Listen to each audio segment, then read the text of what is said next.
آپ نے شاید واقعہ سنا ہوگا، حضرت شیخ احمد کبیر رفاعی رحمت اللہ علیہ بڑے درجے کے اولیاء اللہ میں سے ہیں، بزرگان دین میں سے. بہت مدت تک مدینہ طیبہ جانے کی خواہش تھی، آرزو تھی، ہر مسلمان کو ہوتی ہے، وہ تو اللہ والے بزرگ تھے، ان کو تو کتنی ہوگی. لیکن سالہ سال کی خواہش کے بعد موقع ملا ایک دن حاضری کا نبی کریم صلی اللہ علیہ وسلم کے روضہ اقدس کے سامنے. تو وہاں بے ساختہ جا کر 2 شعر پڑھے. شعر کا مطلب یہ تھا کہ یا رسول اللہ، میں دور سے، جب میں آپ سے دور تھا تو میں اپنے روح کے ذریعے آپ کی خدمت میں سلام بھیجا کرتا تھا. اللہم صلی علی سیدنا، درود کے ذریعے سلام بھیجا کرتا تھا. لیکن آج اللہ تبارک و تعالی نے یہ موقع مجھے عطا فرمایا کہ میں خود آپ کے روضہ اقدس پر حاضر ہوں. فامدد یدیک لکی تحظی بہا شفتی، تو یا رسول اللہ اپنا دست مبارک بڑھائیے تاکہ میں آپ کے دست مبارک کو بوسہ دے. یہ شعر پڑھے. تو مورخین نے لکھا ہے کہ جو ہی یہ شعر پڑھے تو روضہ اقدس میں سے نبی کریم سرور دو عالم صلی اللہ علیہ وسلم کا دست مبارک ظاہر ہوا، اور ہزاروں انسانوں نے یہ نظارہ کیا کہ دست مبارک ظاہر ہوا. احمد کبیر رفاعی رحمۃ اللہ نے دست مبارک کو بوسہ دیا اور دست مبارک پھر واپس رہا.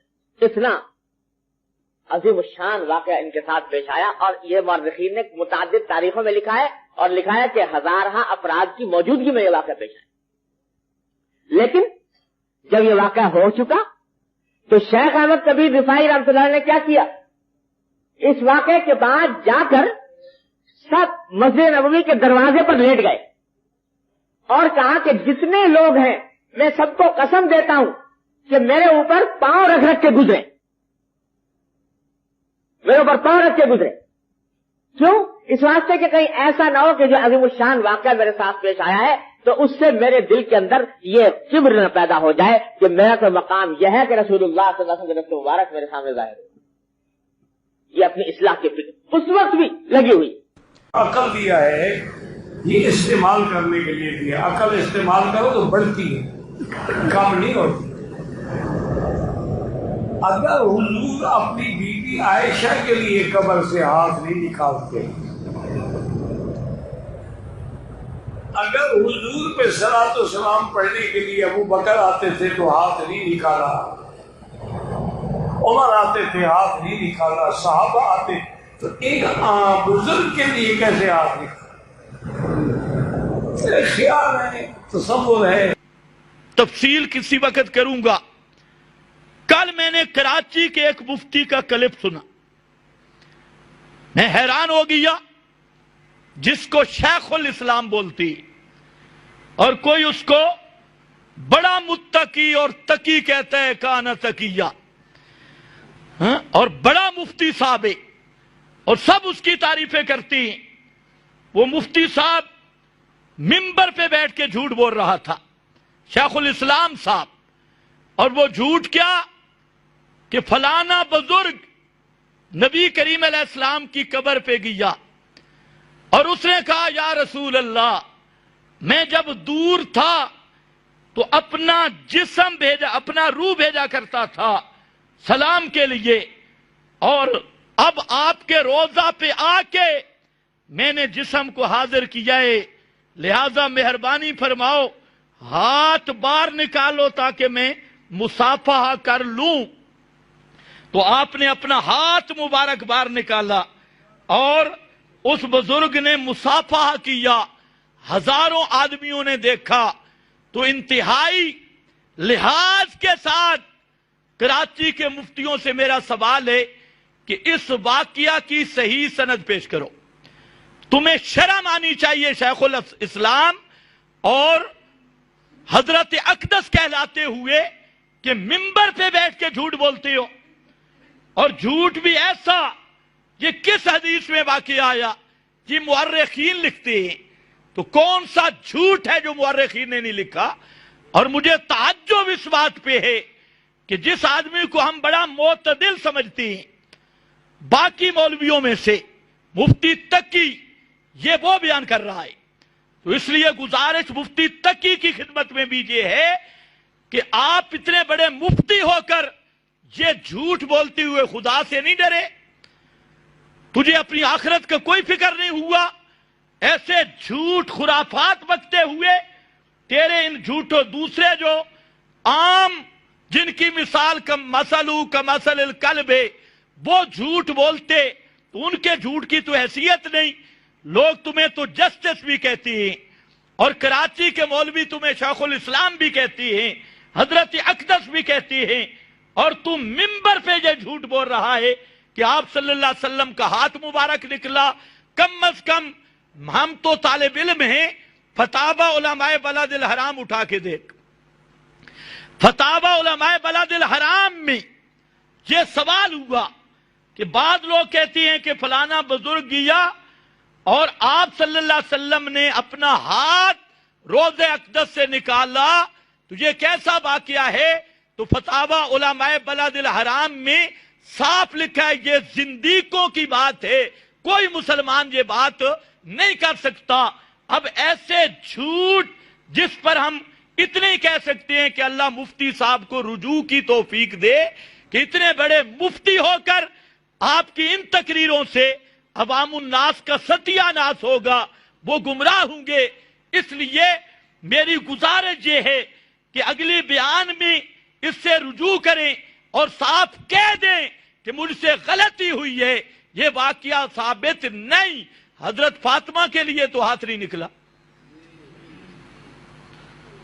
وہ رفاعی بزرگ پتہ نہیں وہ مسلمان ہی تھا یا نہیں, سوفوڑ سا. اور جن صحابہ کے ایمان کی اللہ نے گارنٹی دی اولئک هم المؤمنون حقا, کسی صحابی کے لیے بھی آپ کا ہاتھ نکلا؟ کیوں نہیں نکلا؟ رفاعی کے لیے نکلا.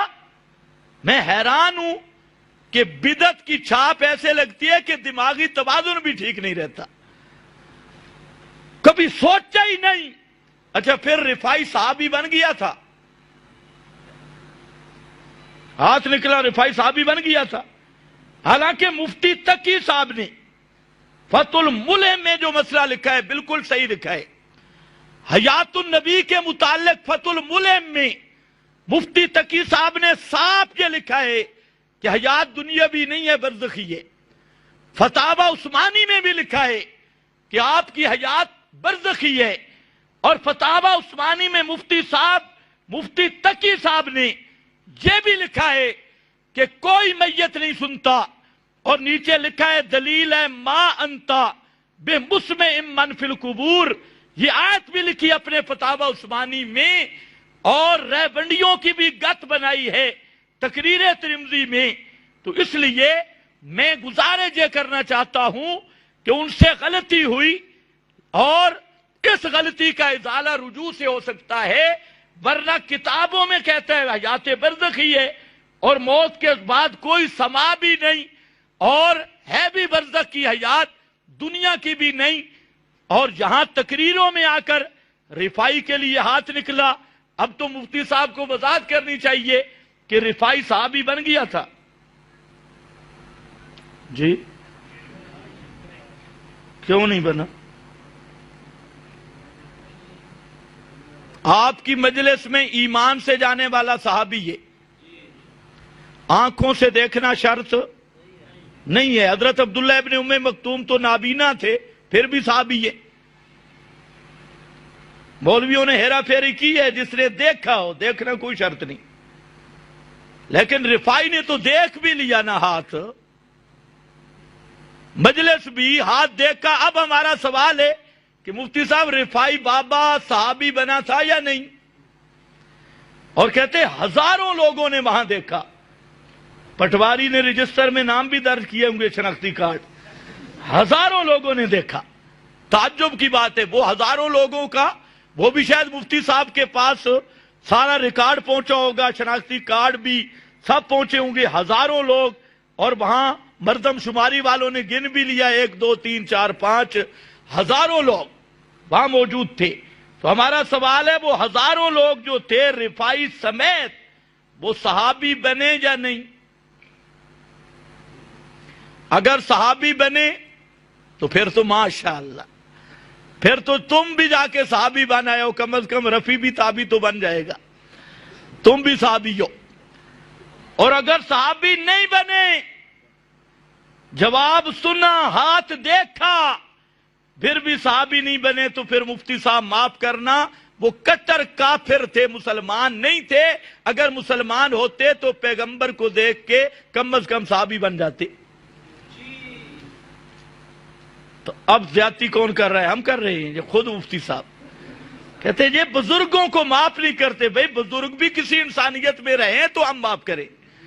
جب بزرگ اس طرح انسانیت سے اتر جائیں کہ منبر پہ بیٹھ کے جھوٹ بولے، تو بابا ہم کسی کو اس طرح معاف نہیں کرتے جو پیغمبر کے دین کی دھجیاں بکھیرتا جائے اور تم اوپر اس کو کوڑ دیتے جاؤ۔ شیخ الاسلام حضرت اقدس مفتی اعظم اور جسٹس ٹیرسٹس وہ اس سٹیج سے بچ نہیں سکتا جب تک رجوع نہیں کرے گا۔ ہم کچھ عرصہ انتظار کریں گے کہ مفتی صاحب کو اللہ رجوع کی توفیق دے اور صاف عوام کے سامنے کہہ دے کہ میرے سے غلطی میں نے جھوٹ بولا ہے، وہ بے سند واقعہ ہے، اس واقعے کی کوئی سند نہیں۔